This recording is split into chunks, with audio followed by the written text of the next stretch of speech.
ఆసిఫాబాద్ జిల్లా వాకిడిలో 4 ఎకరాల భూమిని షేక్ నూర్, షేక్ బషీర్ అనే వ్యక్తులు సాగు చేస్తున్నారు. అయితే 2023లో ఆర్టీఓ చెక్పోస్ట్ నిర్మాణం కోసం ఆ భూమిలోని 2 ఎకరాలను అధికారులు ప్రతిపాదించారు. దీనికి ప్రతిఫలంగా ఆర్టీఓ కార్యాలయంలో బాధితులకు కాంట్రాక్టు పద్ధతిలో ఉపాధి కల్పిస్తామని అధికారులు హామీ ఇచ్చారు. ఇటీవల ప్రభుత్వం ఆర్టీఓ చెక్పోస్టులను ఎత్తివేయడంతో ఆ స్థలాన్ని కొంతమంది ఆక్రమించి డాబాను నిర్మించారు. ఈ విషయంపై బాధితులు ఎన్నిసార్లు అధికారులకు ఫిర్యాదు చేసినా ఫలితం లేదన్నారు. ఇప్పటికైనా అధికారులు స్పందించి వారిపై చర్యలు తీసుకోవాలని బాధితులు కోరారు.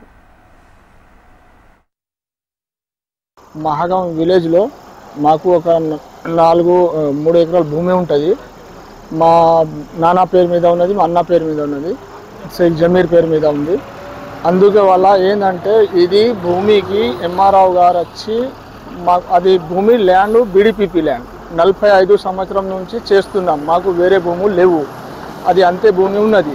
అయితే మేడం వాళ్ళు సార్ వాళ్ళు వచ్చి మాకు ఏమన్నారంటే, మీకు పట్టా వేరే చేపిస్తాం, గట్టిగా పట్టా చేసి ఇస్తాం అని మాకు ఏదో బుదిరించి 2 ఎకరం అక్కడికి వెళ్ళి భూమి తీసి వాళ్ళు ఆర్టీఓకి కేటాయించారు.